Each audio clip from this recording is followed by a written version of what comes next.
wonderful tool. Notice I'm not saying it's a weapon, it's a wonderful tool.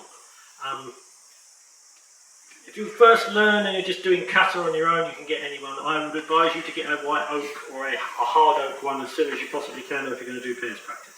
Because eventually they do delaminate. And make sure you oil them a couple of times a year as well. That's just another little side note. For me, this tool allows me to train not only my own but with my partner, but it gives me a wider field of vision. Can I just borrow you, buddy? Just stand there for me. You can just be my crash test dummy.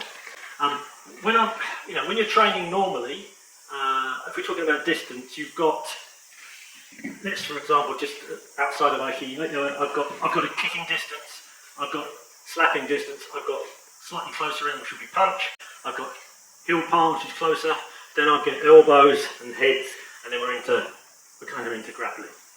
Obviously, you've got the knees in, so anything that goes from your maximum distance to right in close spine to spine is a bridging. And that's great. And if you're a decent kicker, you get used to fighting at this distance. So if I was squaring up against a guy like this who I know is a decent kicker, I'm going to be aware that anything past about here, I'm in trouble. So you get that personal matrix, whatever you want to call it, safe distance my eye, you know.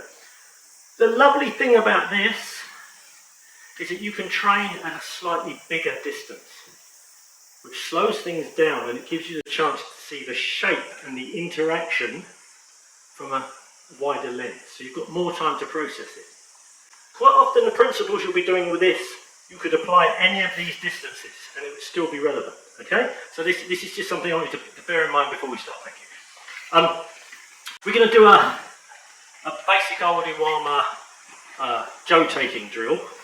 But what I want to do with it is have a look and see if I can help you think about it from the point of view of why is this useful to me and how can I use the principles underlying it in different situations and practically apply it. So Carl's going to just ski to my centre. So he's gone nice and neutral there. Now we can do different things depending on the height of these, but for the purposes of kata for Kihon, we'll go from here. Okay. So as he skis, I'm going to turn my hip and move out of the way. I'm just going to lead this through very slightly with the brush through. This comes into here. A bit like the Kung Fu session we did earlier. I'm hooking under this and this is again just leading through. It's not a big grasp. And I'm doing this slowly and I'm talking, but really my movement should be going straight in. So as this comes, I'm going boom, bang, and I'm into here. And I've stepped in and my body movement has taken the balance. This is drawing down here. If Carl stays on tight with this, I don't want to be giving him anything back. So this rotation, I close my elbow space up. I'm not using my arm because he's stronger than I am facing forward. I close my elbow space up. This draws down as I drop the outside of my weight here and I'm going to turn to my own spine and there's my shape. And he's got a lovely curvy back. And that's basically it. It's a bit like Pokemon, you know?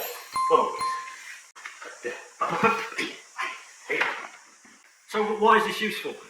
Obviously there's all sorts of body movement things in this, is fantastic, but from a pure application point of view, and of course, everyone in YouTube is already saying, no one practices like that. It could be a push, it could be a kick, it doesn't matter, just enough, it's this. It's that shape, you know, and we could do the double tap like we were doing before, so it could be bang, bang, bang, bang, you know, it doesn't make any difference. If I go right the way through, I'm through to here, that's the shape of it. This Sugiyashi Tenkai is what's peeling his instep up off the floor. Yeah? If I do this with Carl and he kind of does a karate thing and he's solid as a rock, and I come into here and I'm in front of this hip, very, very difficult without any leading, any aiki, any kind of redirection. Obviously, I can come out the outside and hit him with that. Yeah, the Temi always covers lots of holes, I find it. But I want this, there's that leading through slightly. Then my body can drop through. He's been nice, he's already collapsing his shape. But I've got to make sure, because I notice this because I'm a smaller guy, that I turn my hips to face the direction I'm going first. I'm not just doing with my arms.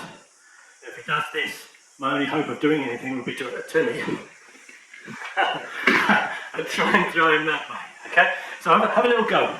Try and, I mean, if you want, you get your palms there, brush it out of the way, and try and make that body movement bang, bang, through and down. So you've got to position yourself and use this spiral through your body. Have a go. We're playing with the principle that we were getting from that simple Joe kata. Okay, so if Carl punches again, yeah, that might happen. If you forget to do a turn, there's nothing wrong with that. It still puts me in a lot better position than I was in before. Even if you don't hit him that much, even if you don't hit him that hard, even if you don't break his balance, you're still on the outside, which is a position of advantage. I've got whatever I need to, to ease him out the way, even if I'm off that way, yeah. So here, some people I noticed were doing the turn, but were going in a bit deeper. Nothing wrong with that. If they're bigger and you can't take the head, you take weight. If you get off the collar or you get off the t-shirt or something like that, you can't rely on it as much. So I would make sure that you're at least contacting this. So if the shirt is stretching, by the time they go to stand up, then you can follow this shape. And you've got whichever version you need then to take the spine. All of these things, you can make them up as you go along, as long as they're correct. That's what my sensei used to say. It doesn't matter if you make it up, as long as it's correct.